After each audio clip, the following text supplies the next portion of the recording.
Nem. Pattog. Nem. Hogy kavics. Jönnek meg. Se nem kifli, se nem kukac. Simán kufli, Hogy ezt mondogasd. kufli, pattognak, mint egy labda. Ugrálnak, mint egy bolha. Színesek és csíkosak, mint egy szivárványos nyalóka. Van köztük nagy, kicsi, vékony Dagi, és olyan, aki néha csoklik. Heten laknak egy kupacban, ők a kuflik. Egy zacskó Titusnak.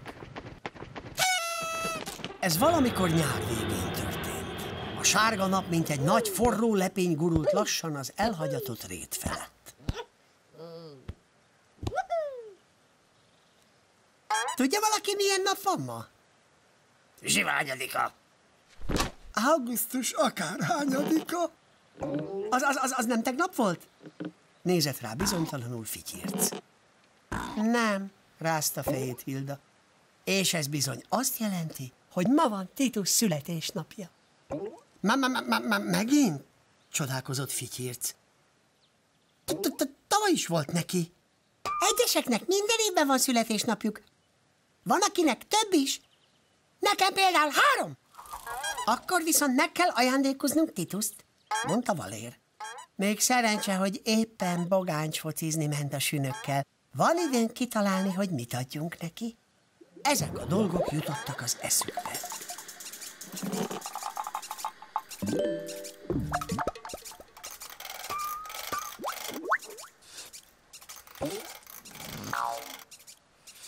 Nem is tudom, mondta Béla bá.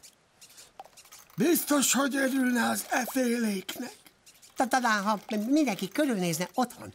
Ha előkerül valami. Pont ezt csináltuk az előző mesében, és nem lesz ez unalmas. A keresgélés ezúttal szerény eredménnyel járt. Semmi.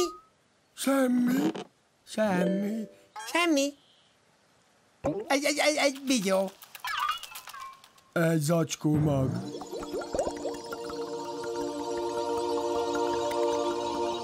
Tehát egy zacskó mag, állapította meg Hilda. Ez több, mint a semmi, de kevesebb, mint a valami. Ingatta a fejét Fityirc. Ajándéknak nem sok, mondta szomorúan Pofánka. Az attól függ, szólalt meg ekkor Valér. Egy zacskó közönséges mag tényleg nem nagy dolog, ám egy zacskó különleges. Ez bármi lehet. Tavaszi kukackalap, náthafű, esetleg réti szőrvirág. Vagy sárkányguriga, mondta Pofánka. Annak épp ilyen a magja. A sárkányguriga vérmes medvék lakta zordvidékeken, honos. Hogy került volna az elhagyatott rétre egy egész zacskóval? Az is lehet, hogy ez nem sárkányguriga magja, hanem őserdei majomkaromé és egy félszemű kalózkapitány hozta Zödönnek a messzi téltengerekről. Egy kalózkapitány. Talán inkább mégis az uzmarás rozmárfa bogyója lehet. Pillantott a zacskóba Fityirc. És egy kedves oroszlán fókától kaptad ajándékba, nem? Se kedves, se kedvetlen oroszlánfókákkal nem barátkozom. Rázta fejét Zödön. Vadászokkal és kalózkapitányokkal meg pláne nem. Ez most mindegy. Inkább virágot kéne szednetek, hogy fel tudjuk díszíteni a kupacot Titus tiszteletére. Addig mi Hildával becsomagoljuk az ajándékot.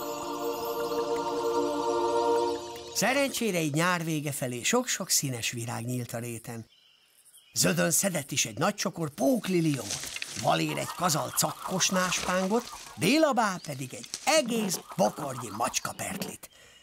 Ja, és Fityirc több útszéli rongyikát, tudjátok, aminek azok az egészen pici fehér virágai vannak. Mire hazaértek, az ajándék szépen becsomagolva díszelgett a kupac tetején. Hilda még egy nagy vadrépa tortát is süt Titusnak, újságolta barátainak Pofánka. Itt valami ünnep készül, nézett körül csodálkozva Titus, amikor nem sokkal később megérkezett a bogáncsfocizásból. Éjjel, Titus! Éjjel! Kiáltották egymást túl kiabálva a kuflik. Boldog születésnapot! Nyújtotta át az ajándékot Hilda és Pofánka. Titus izgatottan bontotta ki a csomagot. Bárcsak bokormag!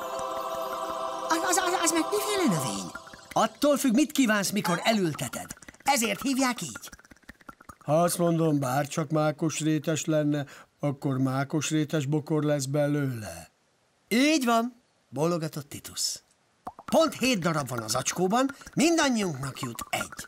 Szó se lehet róla, ez a te ajándékod, Titus. Tiltakoztak a kuflik. Ti is tudjátok, az a legjobb ajándék, aminek mindenki örül, mondta Titus, és sorban mindannyiuknak oda nyújtotta az acskót. Majd elássuk őket a kupacunk mellett, mondta barátainak, és akkor mindenkinek lesz egy saját külön bárcsakbokra.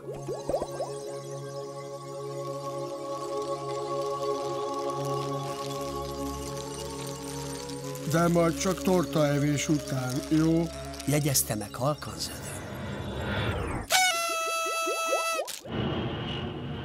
A kuflik letelepedtek hát a fűbe. Hilda felvágta a vadrépatortát, Pofánka meg vakon tövis szörpöt töltött a poharakba. Azt hittem bárcsakbokor csak a mesékben létezik. Dönnyögte teleszájjal Valér.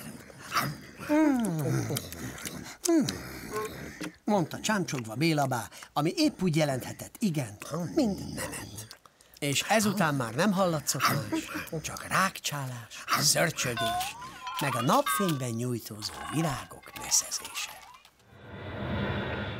Kedves utasaink, itt a kapitány beszél.